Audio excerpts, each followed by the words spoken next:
तक्षक कोई सामान्य नाग नहीं था, वह नागों का राजा था, एक शक्तिशाली अस्तित्व जिसका उल्लेख महाभारत और अन्य पुराणों में मिलता है। उसका निवास खांडव वन से जुड़ा हुआ माना जाता है, वही वन जिसे कृष्ण और अर्जुन ने जलाया था। इस घटना में नागों का भारी विनाश हुआ था। कई व्याख्याओं के अनुसार तक्षक के भीतर पहले से ही पांडवों और उनके वंश के प्रति एक अप्रत्यक्ष वैर भाव था। इसलिए जब उसका नाम श्राप में लिया गया तो यह केवल एक संयोग नहीं था, यह एक संभावित ऐतिहासिक मिथकीय संदर्भ से जुड़ा हुआ चयन था। राजा परीक्षित का महल जहां सब कुछ सामान्य था, तभी एक ब्राह्मण तेजी से अंदर आया। महाराज, एक अनर्थ हो गया है। महाराज, महाराज, आपको शाप मिला है। महल में सन्नाटा छा गया। कुछ क्षणों के लिए सब कुछ रुक गया। राजा परीक्षित स्थिर खड़े रहे। उनके मन में वह दृश्य फिर से चलने लगा। वह आश्रम, वह राशि और वह मृत सांप। उन्हें अपनी गलती का एहसास हो चुका था। तो मैंने अधर्म किया, मैंने अधर्म किया। लेकिन अब बहुत देर हो चुकी थी। शाप दिया जा चुका था और समय चल चुका था। 7 दिन। अब मेरे पास केवल 7 दिन है। और तभी उन्होंने एक निर्णय लिया। मैं मृत्यु से भागूंगा नहीं, लेकिन मैं उसे आने भी नहीं दूंगा। पूरे राज्य में आदेश जारी किया गया। राजा की रक्षा के लिए सभी उपाय किए जाएं।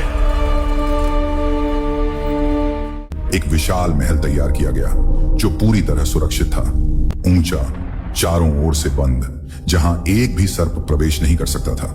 चारों ओर ब्राह्मणों को बैठाया गया जो लगातार मंत्रों का जाप कर रहे थे। सैनिक तैनात किए गए हर दिशा में। राजा के भोजन की जांच होने लगी, पानी की जांच, यहां तक कि हवा तक को नियंत्रित करने की कोशिश की गई। लेकिन एक प्रश्न अभी भी बाकी था। तक्षक, वह कौन था, कैसा था और क्या सच में कोई उसे रोक सकता था? दूसरी ओर तक्षक ने कोई जल्दबाजी नहीं दिखाई। महाभारत के अनुसार वह सीधे हमला करने नहीं गया। उसने इंतजार किया। उसने समय को अपने पक्ष में रखा। यह एक महत्वपूर्ण बिंदु है। तक्षक को पता था कि श्राप काम करेगा। उसे केवल सही समय और तरीका चुनना था। 7 दिनों की यह अवधि केवल शारीरिक सुरक्षा का प्रश्न नहीं थी, यह एक मानसिक स्थिति भी बन गई। हर दिन के साथ परीक्षित की चिंता बढ़ती गई। पहले दिन सब शांत, दूसरे दिन कोई सर्प नहीं, तीसरे दिन राजा का डर बढ़ने लगा, चौथे दिन नींद गायब, 5वें दिन हर आवाज पर चौंकना, छठे दिन पूरा महल भय से भरा हुआ और फिर अंततः 7वां दिन आ गया। सभी सुरक्षा उपाय लागू थे, महल सुरक्षित था। ऐसा प्रतीत हो रहा था कि श्राप असफल हो सकता है। लेकिन उसी दिन कुछ ब्राह्मण महल के द्वार पर पहुंचे। वे एक फल लेकर आए थे।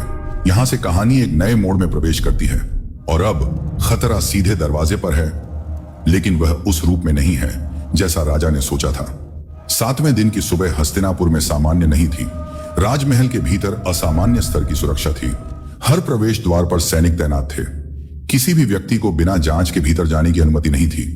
राजा परीक्षित स्वयं एक ऊंचे सुरक्षित कक्ष में थे, ऐसा स्थान जहां किसी भी सर्प का पहुंचना लगभग असंभव माना गया था। भोजन, जल, वस्त्र, हर चीज की जांच की जा रही थी। यहां तक कि जो लोग सेवा में लगे थे उनकी भी पहचान बार बार सत्यापित की जा रही थी। यदि इसे आधुनिक दृष्टि से देखा जाए तो यह एक कंप्लीट आइसोलेशन प्रोटोकॉल जैसा था। परीक्षित ने अपने स्तर पर कोई कमी नहीं छोड़ी थी, लेकिन खतरा वहां नहीं था जहां अपेक्षा की जा रही थी।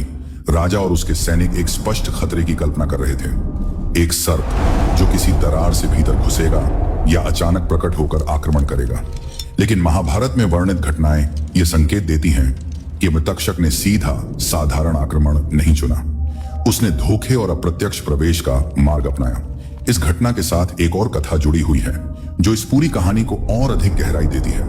जब तक्षक हस्तिनापुर की ओर बढ़ रहा था तब रास्ते में उसकी भेंट एक ब्राह्मण से हुई, कश्यप। कश्यप कोई साधारण व्यक्ति नहीं था। उसे सर्पदंश का उपचार करने की विशेष विद्या प्राप्त थी। वह हस्तिनापुर इसलिए जा रहा था ताकि वह राजा परीक्षित को तक्षक के विष से बचा सके। यहां एक रोचक स्थिति उत्पन्न होती है।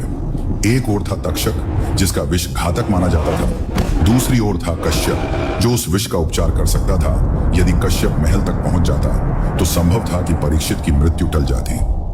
महाभारत के अनुसार तक्षक ने कश्यप की क्षमता को परखने का निर्णय लिया। उसने एक वृक्ष को अपने विष से जला दिया। वह वृक्ष तत्काल भस्म हो गया।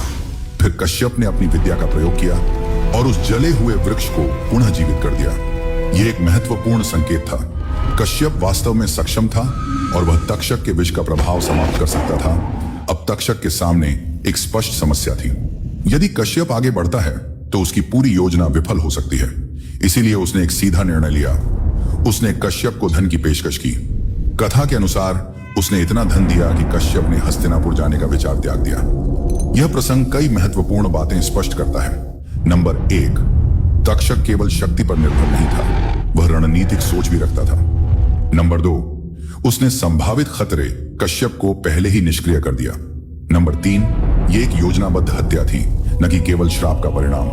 अब हम वापस हस्तिनापुर की ओर आते हैं। 7वें दिन महल के प्रवेश द्वार पर कुछ ब्राह्मण आए।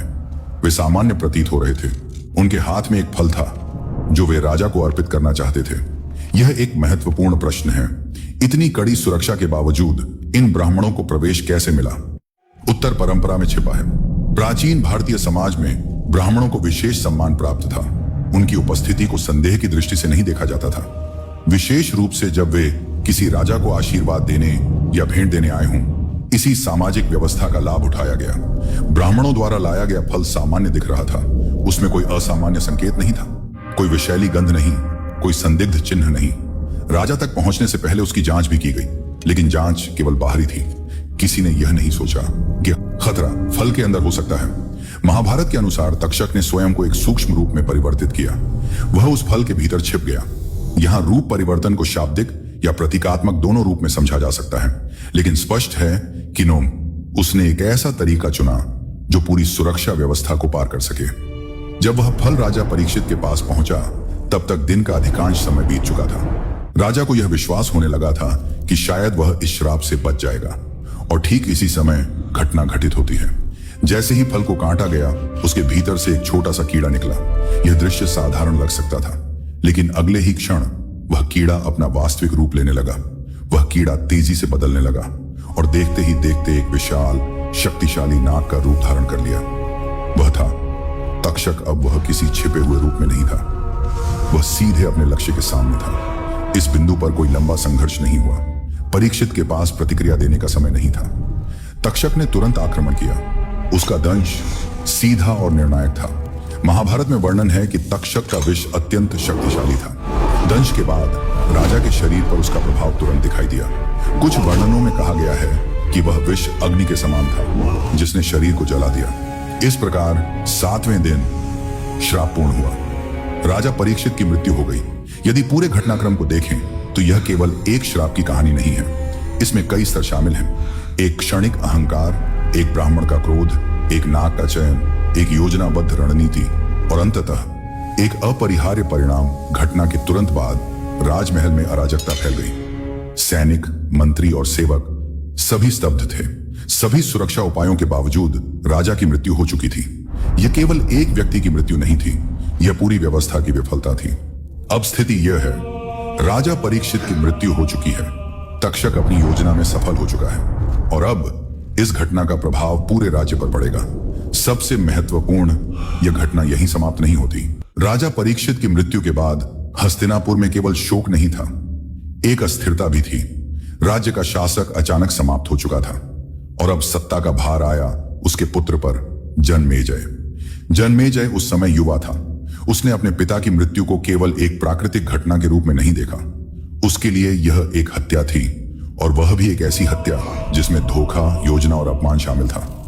जब जनमेजय को पूरी घटना का विवरण मिला, श्राप, तक्षक का नाम, ब्राह्मणों का आगमन और अंततः फल के भीतर छिपा हुआ नाग, तो उसकी प्रतिक्रिया तत्काल थी। उसने इसे केवल भाग्य या श्राप नहीं माना, उसने इसे एक व्यक्तिगत और राजनीतिक अपमान के रूप में देखा।